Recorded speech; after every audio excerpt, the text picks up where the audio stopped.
জিম্বাবুয়ের বাজে ফিল্ডিং এ তামিম ভালো খেলেছেন। প্রথম টি-20 ম্যাচে জিম্বাবুয়ের বিপক্ষে বাংলাদেশের এমন জয় অপমান করে লাইভ এসে একই বলল বিরাট কোহলি। জিম্বাবুয়ের বিপক্ষে 5 ম্যাচের টি-20 সিরিজের প্রথম টি-20 ম্যাচে মাঠে নেমেছিল বাংলাদেশ। আর এই ম্যাচে জিম্বাবুয়ের টসে হেরে আগে ব্যাট করতে নেমে ব্যাটিং ভরাডুবিতে ডুবেছিল, যেখানে বাংলাদেশি বোলাররা মোহাম্মদ সাইফুদ্দিন ও তাসকিন আহমেদ রীতিমতো কুপকাত করে দেয় জিম্বাবুয়েকে। ইনিংসের একদম শেষ বল পর্যন্ত খেলে 124 রান সংগ্রহ করে জিম্বাবুয়ে অল আউট হয়ে। জিম্বাবুয়ের দেওয়া 125 রানের টার্গেটে বাংলাদেশ 15 ওভার 2 বল খেলেই 8 উইকেটের জয় তুলে নিয়েছে।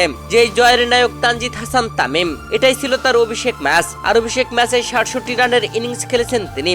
তবে শুরুতে একটি ক্যাচ তুলে দিয়েছিলেন, যেখানে তার রান ছিল মাত্র 3। তবে সেই সহজ ক্যাচটি বোলার মুজারাবানি ও উইকেট রক্ষক দুজনে একসাথে ধরতে গিয়ে একে অপরের সাথে ধাক্কা খেয়ে ক্যাচটি মিস করে ফেলে। এরপর আরো একটি ক্যাচ তুলে দিয়েছিলেন তানজিদ হাসান তামিম। তার রান যখন ছিল 56 রান, সেই সহজ ক্যাচটিও মিস করে জিম্বাবুয়ান উইকেট রক্ষক। দর্শক, জিম্বাবুয়ের বিপক্ষে বাংলাদেশ প্রথম ম্যাচ জিতলেও আশানুরূপ বোলিং দেখালেও আশানুরূপ ব্যাটিং দেখাতে পারেনি। বাংলাদেশের এমন জয়ে লাইভে এসে বিরাট কোহলি বলেন, তানজিদ তামিমের কপাল ভালো ছিল, পরপর 2 বার লাইভ পেয়েছে। এই ম্যাচে জিম্বাবুয়ে বাজে ফিল্ডিং করেছেন, নয়তোবা বাংলাদেশকে জিততে একটু কষ্টই হতো।